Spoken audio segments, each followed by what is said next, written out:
നമുക്കൊരു മാങ്ങാച്ചാർ ഉണ്ടാക്കിയാലോ?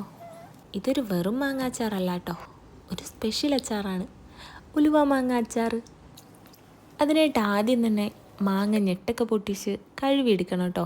കഴുകിയിട്ട് വെള്ളം നനവ് തുടച്ച് കളയണം കേട്ടോ. എന്നിട്ട് അതങ്ങോട്ട് പീസ് പീസാക്കുക. ഇതിപ്പോൾ കടയിൽ നിന്ന് വാങ്ങിയ മാങ്ങയാണേ. ഇതിൻ്റെ പേര് പുളിച്ചീന്നാട്ടോ ഇവിടെ പറയുന്നത്. നിങ്ങളുടെ നാട്ടിൽ ഇനി എന്താണോ എന്തോ. എന്തായാലും കയ്യെ കിട്ടുന്ന മാങ്ങ അങ്ങോട്ട് എടുത്തോ. പുളി ഉണ്ടെങ്കിൽ അത്രത്തോളം നല്ലത്. പിന്നെ ഈ എക്സസ് ആയിട്ട് നിൽക്കുന്ന തൊലിയൊക്കെ കട്ട് ചെയ്ത് കളഞ്ഞോളൂ കേട്ടോ. എന്നിട്ട് മാങ്ങ അങ്ങോട്ട് ഒരു ഷേപ്പിനങ്ങോട്ട് കട്ട് ചെയ്തോളുക. ഞാനൊരു മീഡിയം ഷേപ്പിലാട്ടോ കട്ട് ചെയ്യുന്നത്. നിങ്ങൾക്ക് വേണമെങ്കിൽ നല്ല കുനുകുനാന്ന് കട്ട് ചെയ്തെടുക്കാം. ഇങ്ങനെ എല്ലാം അങ്ങോട്ട് അരിഞ്ഞ് മാറ്റി വയ്ക്കാം. എന്നിട്ട് കുറച്ച് ഉപ്പിട്ടിട്ട് ഒരു അരമണിക്കൂറോളം ഒന്ന് റെസ്റ്റ് ചെയ്യാൻ വച്ചേക്കുക. നമ്മുടെ ആയുധം താഴെ വെക്കാനായില്ല കേട്ടോ. കുറച്ച് കറിവേപ്പില, ഇഞ്ചിയും വെളുത്തുള്ളിയും പച്ചമുളകൊക്കെ കുനുകുനാന്ന് അരിഞ്ഞങ്ങോട്ട് വെക്കുക. എന്നിട്ട് അങ്ങോട്ട് ഗ്യാസ് ഓൺ ചെയ്യുക, ചീനച്ചട്ടി വെക്കുക. കുറച്ച് ഉലുവ ഇങ്ങോട്ട് എടുക്കുക, അതിലോട്ട് ഇടുക. എന്നിട്ട് 2 സ്പൂൺ കടുകും കൂടി ഇട്ടോ. ഇതിങ്ങനെ പൊട്ടിത്തെറിക്കും കേട്ടോ. പൊട്ടിത്തെറിച്ച് കഴിയുമ്പോഴത്തേക്കും ഗ്യാസ് ഓഫ് ചെയ്തിട്ട് അത് തണുത്തിട്ട് പൊടിച്ച് വെക്കുക.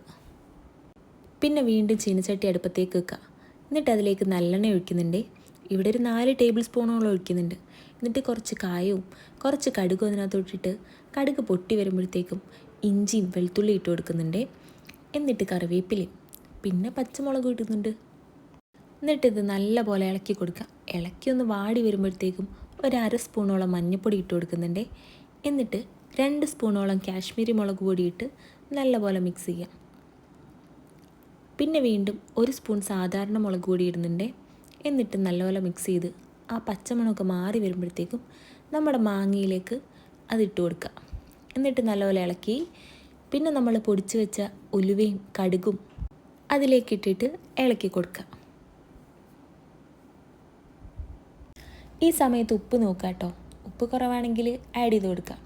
പിന്നെ ഉപ്പ് കുറച്ച് കൂടി നിൽക്കുന്ന കേട്ടോ നല്ലത്. 2 ദിവസം കഴിയുമ്പം അബ്സോർബായിട്ട് കറക്റ്റ് ടേസ്റ്റ് കിട്ടിക്കോളും. പിന്നെ ബാക്കിയിരിക്കുന്ന ഉലുവയും കടുകും കൂടെയുള്ള ആ പൊടി അതിലേക്ക് ഇട്ട് കൊടുക്കുക. എന്നിട്ട് ആ മുളകിൻ്റെയും എണ്ണേൻ്റെയും ആ മിശ്രിതം അതിലേക്ക് ഒഴിച്ചു കൊടുക്കുക. എന്നിട്ട് നല്ലപോലെ ഇളക്കി കൊടുക്കുക കേട്ടോ. ഇളക്കിയിട്ട് അടച്ചു വെച്ചേക്കുക. ഇതിപ്പോൾ 2 മണിക്കൂറിന് ശേഷമുള്ള പാകം കേട്ടോ. മാങ്ങേൻ്റെ വെള്ളമൊക്കെ കുറച്ച് ഇറങ്ങിയിട്ടുണ്ട്. പിന്നെ ഞാനിതിൽ വിനാഗിരി ഒന്നും യൂസ് ചെയ്തിട്ടില്ല കേട്ടോ. എന്നും വെച്ച് കേടാവുമെന്നൊന്നും പേടിക്കണ്ട. ഇതിലിപ്പോൾ ഓയിലായിട്ട് നല്ലെണ്ണയാണ് യൂസ് ചെയ്തിരിക്കുന്നത്. അതുകൊണ്ട് തന്നെ ചീത്തയാവില്ല.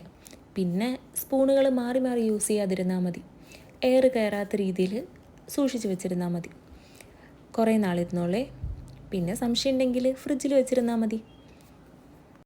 അച്ചാറുണ്ടാക്കി കഴിഞ്ഞിട്ടുള്ള എൻ്റെ ഫേവറേറ്റ് പാർട്ടാണ് കേട്ടോ ഇത്.